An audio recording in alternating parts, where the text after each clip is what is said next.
want to ask some kind of practical questions today. Back in February of 2011, there was what's called the Panda update on the Google algorithm, and it changed how things work for a lot of sites of certain varieties. And one of the ones that got hurt by this typically were e-commerce sites. I want to talk about why they got hurt and then what they can do to kind of regain their rankings. Absolutely. Panda was the largest update that Google's ever done, algorithmic change. What were they trying to accomplish? What they're trying to accomplish with it was there's a lot of thin content. I mean, you're familiar with like. You mean I wish I hadn't gone there. I didn't learn anything. Yeah, kind of content? really low value content or duplicate Scraping content, or scraped content, where it wasn't adding any value. It wasn't.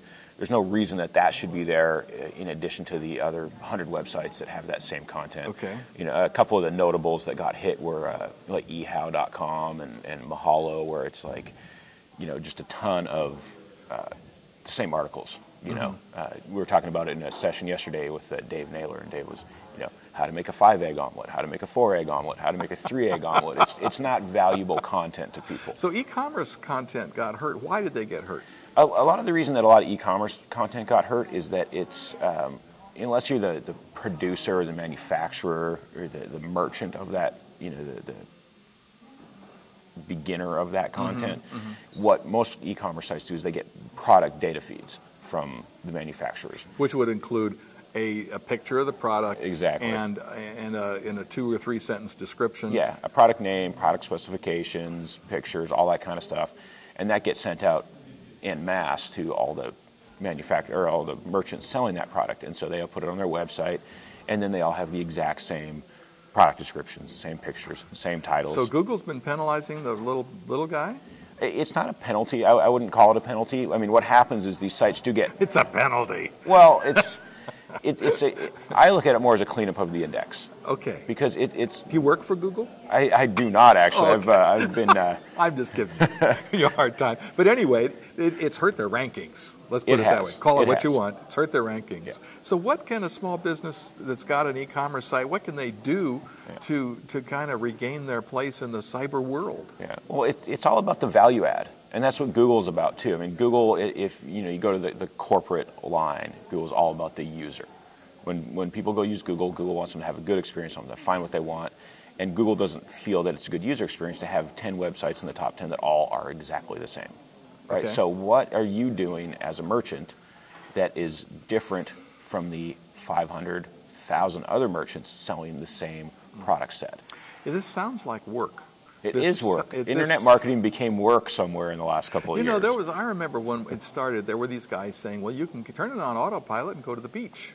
There was a lot of years like that. I know, but it's not true. You have to work hard, but you can be successful, and if you're successful, you can earn some money. Absolutely. But the work here, it sounds like, is for the merchant to study the product, maybe add their own pictures, maybe take their own pictures, maybe describe the product in their own unique way, maybe have some user reviews, but do something rather than just show the same the product feed. Yeah. Well, Google's looking for what are you doing that is adding value to the user.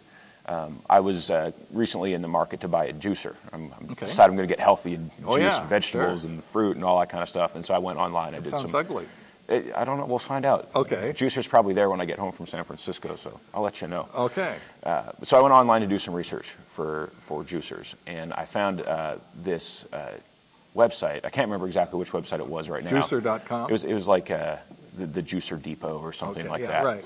And this guy is all about juicers. He has a YouTube channel. He's doing video reviews. He's talking about the juicers. He's putting the videos on his website. He's blogging. He's doing all this stuff. And it's fantastic. That is exactly what you need to be doing.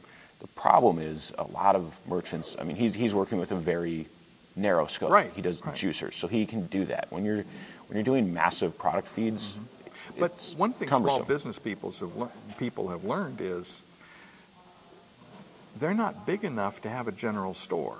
They've got to do Focus. niche, and this is one of the reasons. Because adding value is the way you differentiate yourself. Yeah. So I guess that's the takeaway, is it's no longer can you coast and then spend a lot of time at the beach. Yep. Now, if I were doing this, I would go find a community college near my and put up a little ad. Absolutely. And say, I need people to write copy for my juicer website. Yep. And try out my products and describe them. Definitely. And I pay cheap. Absolutely. But you have high standards. Cases of beer. Or something. Not breaking any labor laws, of course. Most colleges, and that's actually a really good approach, most colleges, and I've mentioned this in several articles I've written over the years, universities and colleges have college newspapers. And a lot of them have what's called the TLF on the back, 3 lines free, where you can place ads on the back page of the college newspaper for free, 3 lines. So this doesn't have to cost a lot. It is going to take some investment. Absolutely. But because it adds value, it's going to increase your rankings in this particular climate. Definitely. Well, thanks for sharing with us. Tell us what you do and about your company. I'm the director of SEO at Performance Marketing. We're based out of Chicago, and we're a full-service digital marketing agency. We do SEO, PPC, media buying. We work very much at the enterprise level, and I love that, but I also still have a heart for the small guy. I used to have my own consultancy, so I know what it's like to be the little guy out there. Hey, thanks for sharing with us. This is Ralph Wilson with Web Marketing Today.